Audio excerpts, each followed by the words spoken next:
Peruano. La pregunta sigue vigente hasta el día de hoy. ¿En qué momento se jodió el Perú? Hace décadas que buscamos la respuesta y siempre terminamos echándole la culpa a quienes nos han gobernado. Es más fácil decir que nuestro Perú se hundió por la reforma agraria de Velasco, porque el arquitecto no le dio importancia al terrorismo, por culpa del primer gobierno de Alan y su tren cargado de inflación e inoperancia económica, por culpa del autogolpe, los Vladivideos y la corrupción en el gobierno Fujimori, por culpa de los whiskies y la hora cabana, por culpa de la mayoría de la clase política que gobernó y gobierna el Perú y que sigue viviendo en el escándalo y en la corrupción.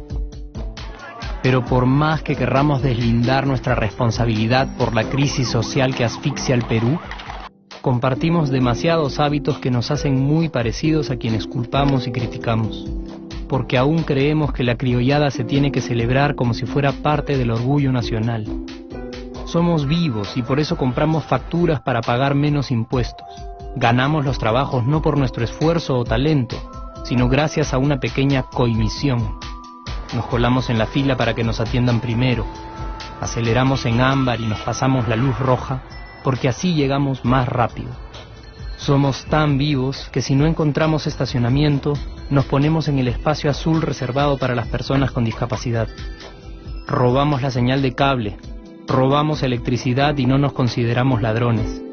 Reclamamos que haya justicia y se acabe la corrupción, pero le pagamos 5 soles a un policía para que no nos ponga papeleta o al juez para que abogue por nuestra causa.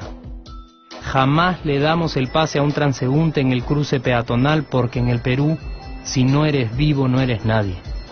Pero si somos tan vivos, ¿por qué le tocamos bocina al semáforo en rojo, como si este fuera a escuchar nuestra ansiedad?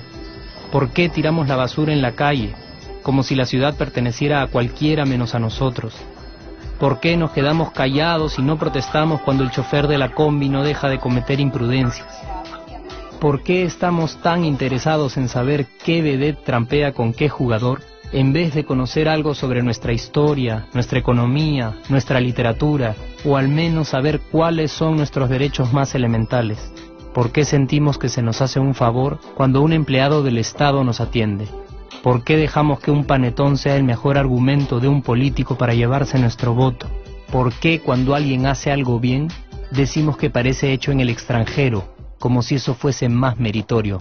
¿Por qué no nos sentimos orgullosos de nuestra diversidad cultural? ¿Y por qué, si somos tan vivos, seguimos alimentando este círculo vicioso que no nos deja avanzar como sociedad y nación? Es cierto que nuestros niveles educativos dan pena, y si queremos llegar a ser un país con posibilidades de desarrollo, se tiene que invertir en escuelas y capacitar a los maestros. Pero ¿de qué nos servirá una buena educación fuera de casa, cuando dentro educamos a nuestros hijos dándoles el peor ejemplo? Es cierto que se necesitan medidas urgentes para frenar la ola de delincuencia y violencia que azota al país. Pero ¿de qué nos servirá pacificar las calles cuando en nuestros hogares la violencia física y psicológica parece haberse institucionalizado? Es cierto que se necesita una verdadera reforma judicial para que en el Perú se pueda hablar de justicia, pero ¿de qué servirá lograrlo cuando la mayoría de nosotros sigue avalando la ley del más fuerte, del más rico, del más vivo? Es cierto que para reducir los conflictos sociales se requiere del diálogo, pero ¿de qué nos servirá ese diálogo si seguimos pensando que dialogar es imponer nuestras ideas y no escuchar al que piensa diferente a nosotros? Es cierto que necesitamos mejores leyes de inclusión social y muchísimos más proyectos de integración, pero ¿de qué nos servirán estas leyes y proyectos si hasta el día de hoy la publicidad peruana define nuestros estratos socioeconómicos por el color de la piel y a nadie le parece raro? Si hasta el día de hoy seguimos avergonzándonos de nuestras diferencias o sintiéndonos superiores por estas mismas diferencias.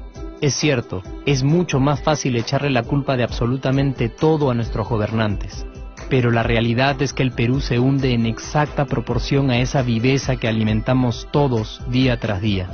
Sí, somos nosotros la materia prima con la que se hace este país, y si no corregimos nuestros hábitos, si nuestra materia prima sigue adulterada, cualquier producto que hagamos también saldrá adulterado. y por más logros que obtengamos en nuestra economía, en los deportes, en las artes, en nuestra cocina, por más orgullosos que nos sintamos de nuestros representantes, de nuestra historia, de nuestras maravillas o de nuestra creatividad, si no cambiamos estos hábitos, seguiremos preguntándonos ¿en qué momento se jodió el Perú?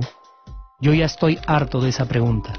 Estoy harto de ver cómo un país con tantas posibilidades y oportunidades, con tantas riquezas naturales y con tanta historia, tenga que seguir viviendo en el subdesarrollo solo porque no nos creemos capaces de vivir de otra manera. Estoy harto de que las desgracias de nuestros vecinos sean nuestro mejor consuelo. Harto de que el sí se puede sea solo una frasecita hecha para un partido de fútbol y que no podamos aplicarla en nuestra vida. Aunque te cueste creerlo, sí podemos. Claro que podemos. Pero depende de que tú y yo comencemos a trabajar en ello de una vez por todas. Porque la transformación del país hacia una nación desarrollada ya no está solo en cancha de los políticos o de los poderosos, y no está en el terreno de los milagros. La transformación del Perú está en la capacidad que tengamos de hacernos responsables de nuestros actos y de rebelarnos contra nuestra viveza. La transformación del Perú está en ti y está en mí, está en todas nuestras organizaciones y en la posibilidad de trabajar juntos con verdadera responsabilidad social. ¿Qué pasaría si cambiamos la pregunta? Si, por ejemplo, ahora te pregunto, ¿en qué momento se arregló el Perú? ¿Qué me dirías? Aunque te parezca una pregunta demasiado ingenua, tenemos que creer en ella, y la respuesta está en nuestras manos. Responsabilidad social todos.